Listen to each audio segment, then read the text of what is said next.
Hello my friends, I'm Rich Larson and I'm the IRC Tire Guy. Today we are breaking down hard enduro specific body position like never before. This is something I've thought about breaking down for a long time and something I speak about a lot in my private lessons. There's going to be a lot of info in this one, so please bear with me.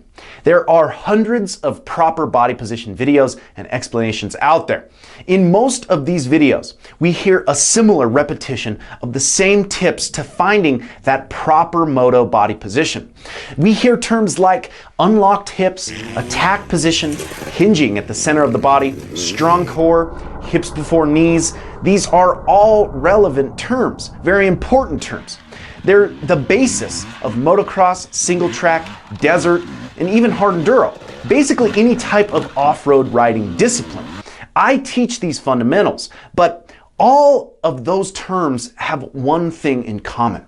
They're all taught by motocross and more high-speed off-road riders. So what if you don't ride motocross? What if you don't ride at higher speeds? What if you, like me, ride hard enduro?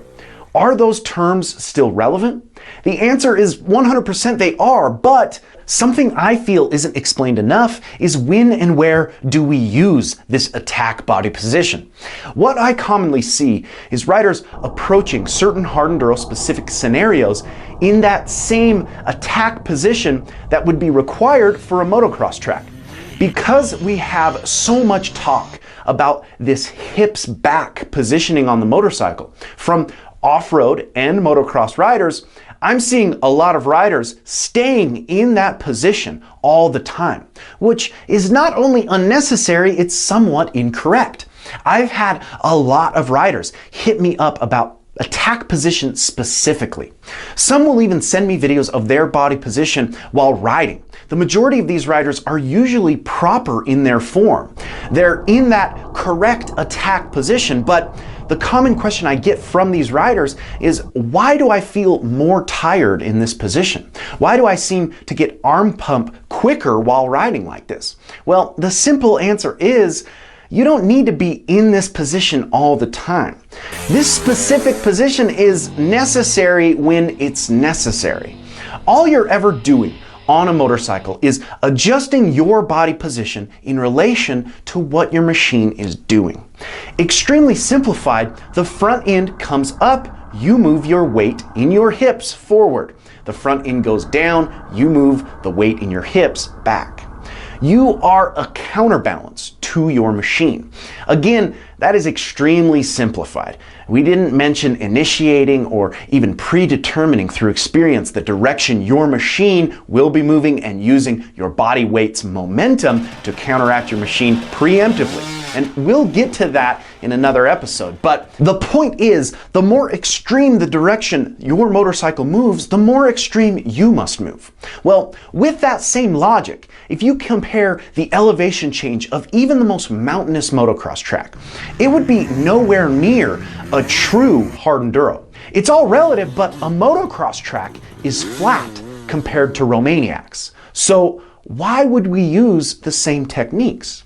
Even in a similar realm to hard enduro, Endurocross. An Endurocross track requires a body position more similar to motocross than true hard enduro. Higher speed off-road and motocross require a more stationary body position. In this hips out attack position, you let the machine work and move under you. Of course, you want to be loose and move with the machine, but not nearly to the extremes of hard enduro. You're in this somewhat stationary body position in flat terrain, again, relative to hard enduro. In a hard enduro, it's common to ride thousands of feet of a steady incline in elevation. If you approach a steady incline in that attack motocross position with your hips back, you'll tire in the first 100 feet. Notice my body position on a lap of Endurocross. Again, relative to hard enduro, this is a flat track.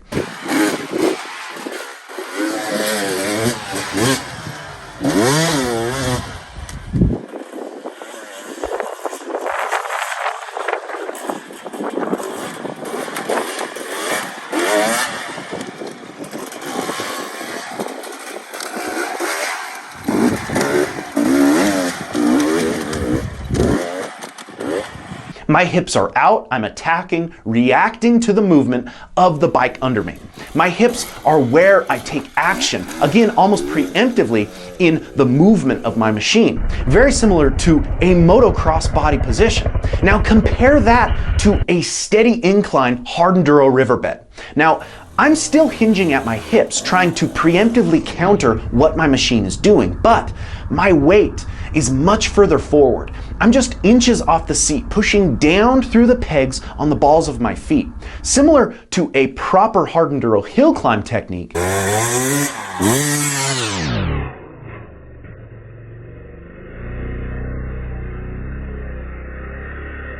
My knees are splayed out, away from the bike for balance. My knees are also in front of my toes. My feet are almost curling in front and around the pegs. Again, I've moved my body position in relation to the angle of the terrain my machine is riding. There's really no situation on a motocross track where this body position is required. I see riders approach terrain similar to this in that motocross position, and this is why we see guys get tired quickly. When you're in that stationary attack position, in a constant uphill situation, your weight is too far back. This is what causes your fatigue and arm pump. Again, you need to move your body in relation to what your machine is doing. If your machine is pointed uphill, your body needs to be forward to reduce strain on your arms. You should never feel as if you're hanging from the handlebars of your machine. Because true hard enduro is mostly done at slow speeds, this causes a more extreme movement in body position. A great example of this is explained by balance. The slower you go on a motorcycle, the more focus needs to be on your correction from left to right to keep balanced with your feet on the pegs. Similarly, the slower you're moving in technical terrain, the more extreme these movements are. I've mentioned this in the past episodes, but momentum or lack thereof exposes flaws in your technique. The slower you go, the more you need to be able to move back and forth on the machine to counteract the extremes the bike is encountering. This requires a much less stationary motocross attack position and more a loose, flowing hard enduro body position. Notice the extremes in my body's movements back and forth on bigger obstacles. Again, all my weight comes from my hips, just like in Moto, but the extremes of back and forth with my hips are where the biggest differences lie. Because the riding is extreme, the body position must follow. Also, notice the less momentum I have, the more extreme the movement needs to be back and forth to hold that traction and counteract the direction of my machine. Are the motocross and hard enduro techniques the same at the core level? Absolutely. But in hard enduro, a different understanding is required of when and where to move to those extremes. There's a time and a place for that stationary attack position. And I hope this video shines a little light on the subtle differences between motocross and a hard enduro style of riding. We hope all this info is useful to you guys and you're enjoying the channel. And if you are, make sure to like, comment, and subscribe, as well as follow us on Instagram at IRC Moto and my personal Instagram page at RichLarson511. And until next time, keep shredding.